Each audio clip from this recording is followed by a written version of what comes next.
What is going on, everybody? This is your boy Juggernaut097 bringing you guys my NXT Takeover Toronto 2019 review. And I know this review is a little late. I had a really busy weekend. Didn't really have much time to, watch a show on Saturday and Sunday. I was watching as part of the day on Sunday, and then I got really busy. Then I watched SummerSlam, and I really haven't had time to sit down and review NXT Takeover. But better late than never, right? But yeah, we are here with my NXT Takeover Toronto review, and once again, I just want to give a shout out to Solarex for making these graphics for me. He, like I say, he's great at making graphics. And also, why I'm giving out plugs, go follow him on my social media platforms. Go follow me on Instagram, the TrueJSB. Go follow me on Twitter, the TrueJSB. Snapchat, the TrueJSB1. And yeah, now that we get all my plugs out the way, let's go ahead and get started with this review. So, on social media, people were saying that this takeover was like one of the weakest takeovers. This was before I watched the show, which I like, really. And now after watch the show, people really think it's one of the weakest takeovers. I mean, everybody's entitled to an opinion, but this was really good. I mean, was it the greatest? No. Was it like on the NXT Takeover Dallas type of stuff, or NXT Takeover New Orleans or New York? No, but it was still up there. I mean, this wasn't a bad NXT takeover at all. I mean, there's probably one match that I really wasn't into, but every match on here was basically good to great. But the first match that kicked off the show was the NXT Tag Team Championship match. We had the Street Profits defend the title against the Undisputed Era. And by the way, my predictions were really bad for this show. And maybe I guess that the rumors got around that the Undisputed Era was going to take all titles, and maybe Triple H goes like, "Oh no, we have to change it now. We can't have that rumor going out that they're going to win all the titles." Which I wouldn't mind if they won all the titles, to be honest, But yeah, my predictions are really bad for this show. I mean, in every prediction show that I watched, everybody said the same thing, that the Undisputed Era was going to take the titles, every single title. But this wasn't a bad opening match. The Street Profits retained the titles here, so they get to stay in NXT a little longer, which I'm happy about. I mean, they're still going to be doing stuff on the main roster, which they were on Monday Night Raw last night. Kind of like they're acting like narrators on Raw. You know how John Cena used to do when he comes out. He kind of cuts a little promo and tells what's going on. Well, that's what the Street Profits remind me of on the main roster. So if they're gonna keep them doing that on the main roster, let them stay down in NXT a little longer. Which I'm happy that they are staying down there, because these guys are so good. I love them on NXT a lot better than the main roster. I mean, they seem a lot more fun. The crowd is more into them more. They just feel a lot better, more organic on NXT. And I guess maybe why some people don't like them on much of the main roster is because some people don't watch NXT, who go to Raw and stuff. Like the more casual fans don't watch. But let's get on to this match. I mean, we had who was it? It was Montez Ford. He was during the match, he was like doing a little channeling The Rock during the match. He was going to hit the most electrifying move in sports entertainment. He's going to hit the people's elbow. But was it Kyle O'Reilly that broke it up, or Bobby Fish? I can't remember. But I think it was Kyle O'Reilly who pulled the legs of Montez Ford and kind of like stopped that little momentum there.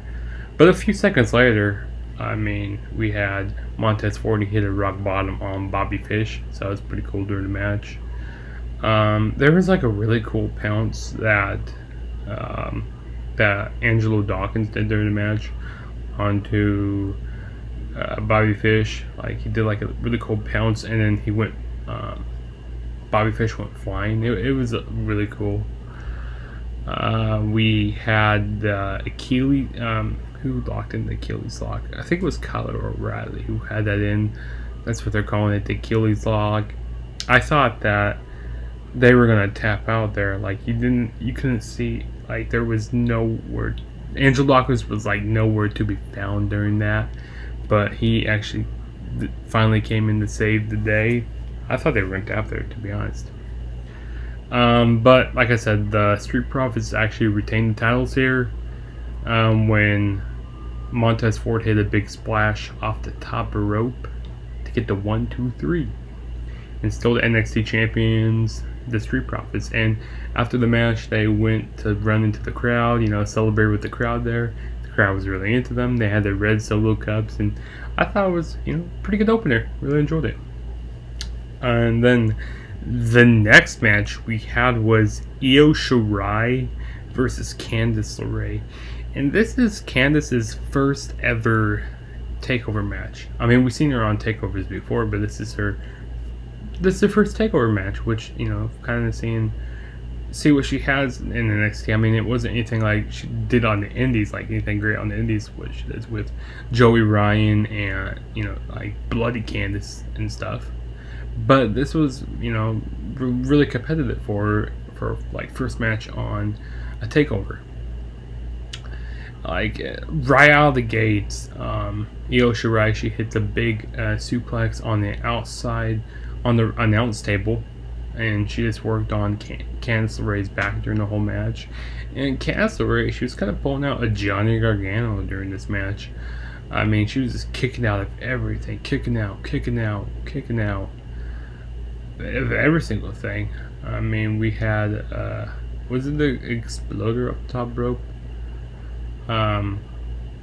We had something like that off the top rope.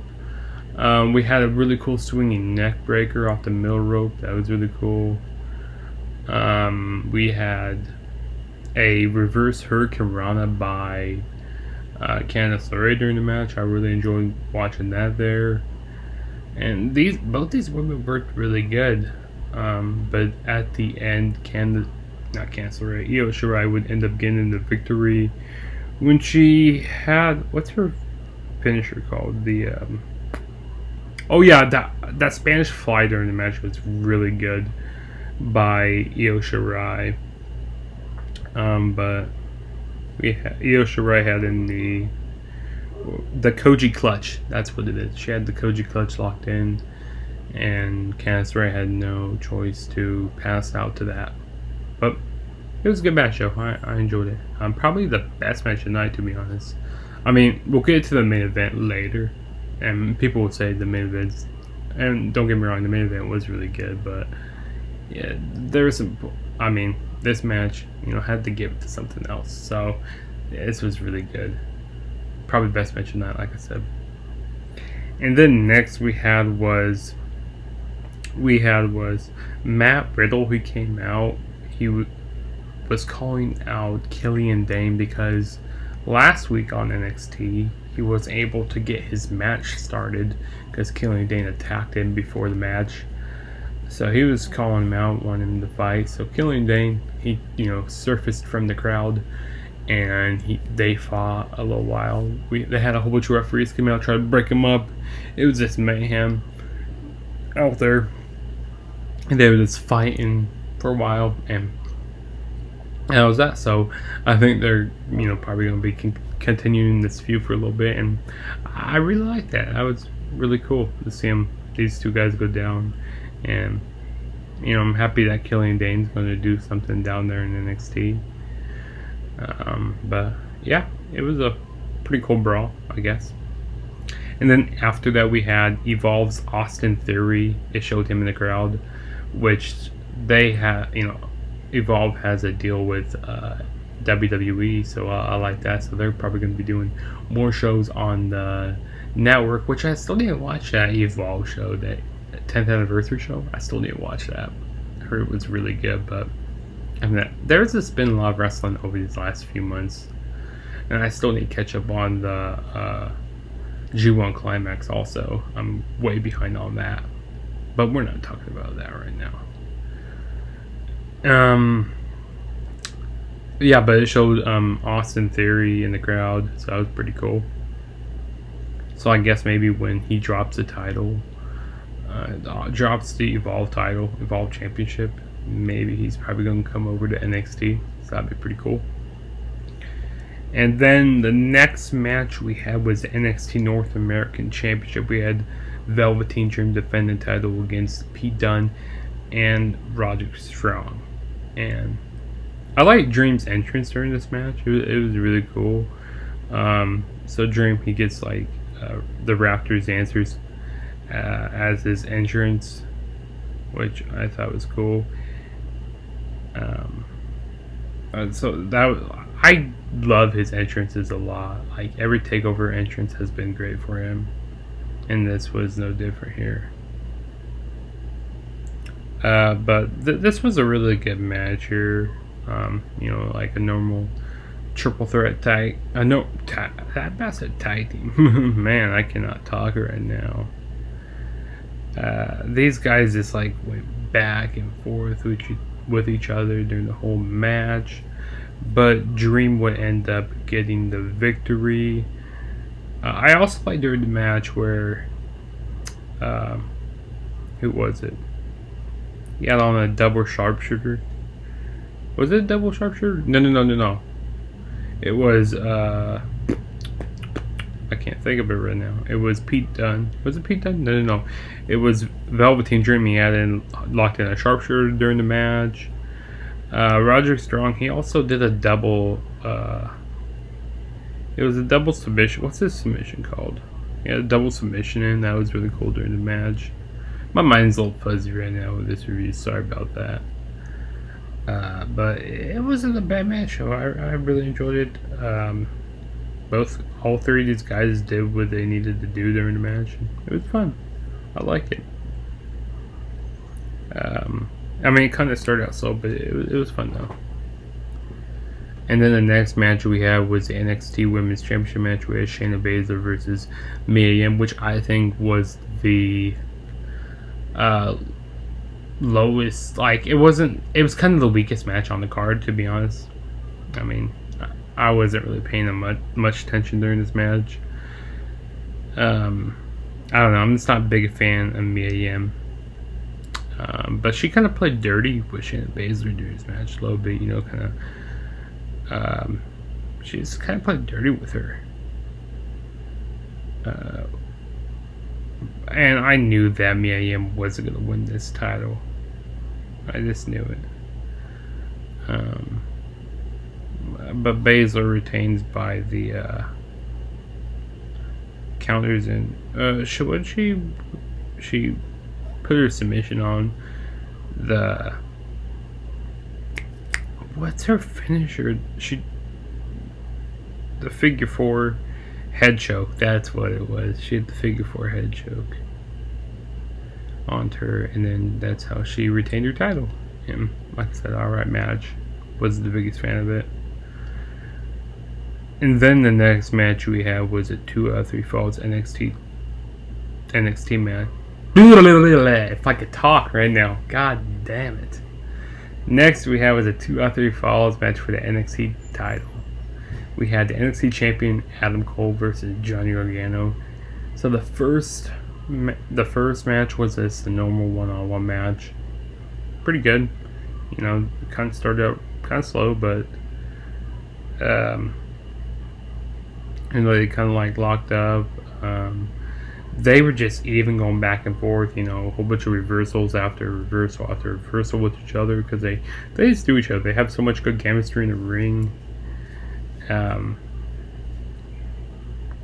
But the first win was by a disqualification. John Gargano got a steel chair and he hit Adam Cole with it. He was like, oh fuck it, I'm just hitting him with the chair. So that's what he did. And then the next match was a it was a street fight, so they fought in the crowd for a little bit. They fought in the crowd. Johnny Gargano lays a whole bunch of flurries on with the chair, hits him with the chair a whole bunch of times, and then Cole hit a big suicide dive. No, Gargano follows up with a suicide dive. They brawl into the crowd with Johnny Gargano just beating Cole down. He takes this selfie and Cole fires back. Super kick by Gargano, and he then wheels Cole around into an office chair and into a wall. He follows up with a high cross, and they crash through a barricade, which that was a really cool point during the match. He dismantles the announce table, and then he lays Cole on it and teases pedigree, and then Cole rakes the eyes of Johnny Gargano, and then Gargano back body drop through an announce table. Adam Cole goes through the Spanish announce table, so that was cool. And then Marvinella said "Mamma Mia," which I like how it says that "Mamma Mia" stuff. I think that's really cool. So they were both, just laying on the ground for a little bit. And then we had Cole. He tossed in a whole bunch of chairs, and then he hit a big shiny wizard while Cole was sitting in the chair. That was cool. Cole wedges a chair in the corner, but Gargano fights him off. But Cole hits the super kick, and then Gargano bats back lawn dart Cole into the chair, and Gargano escapes and evens up the odds. So that was pretty cool. So he evens up the odds, and then we get to the third fall, which was a cage match with a whole bunch of weapons filling the cage and barbed wire at the top, so both men can escape. This was really fun. I really enjoyed this match. It was brutal. These guys just went to war with each other. I mean, we had a ladder get introduced to this match. We got a ladder got introduced. We got a couple tables that got thrown in. It was just crazy. Both of them went flying through a table. That was a really cool spot. They were at the top of the cage, and was it the top of the cage? There was like this kind of like, yeah, they were both at the top of the cage, and then they both fell through the tables. So that was really cool. We had Johnny Gargano. He used what did he use? He used a sledgehammer during the match. Johnny Gargano got some pliers, and he tore apart. Was it pliers? I can't remember. But he took some barbed wire off. He's gonna, use the barbed wire as a weapon during the match. A whole bunch of super kicks, of course, by both guys. Just back and forth, like I said. Both these guys they knew each other's moveset a lot. Both of them had a candlestick fight during the match. Panama Sunrise off of the top rope is cool by Johnny Gargano. That was really fun. Not Johnny Gargano, but Adam Cole would end up retaining his title when both of them went flying off of the cage. And he just kind of bladed his hand over onto Johnny Gargano in 1, 2, 3. Still the NXT champion. Adam Cole, baby. Really good match. Fun match. I would presume this is the end of the rivalry, but who knows? But yeah, this was a really good show. I really enjoyed it. Like I said, I would say the best.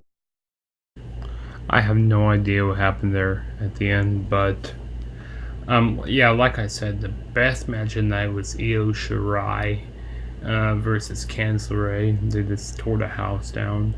And then I say second would probably have to be the main event, and then third would have to be the triple threat, and then fourth would have to be the opener, the tag team match, and then the title, the NXT Women's Championship match would have to be the least of my favorite matches.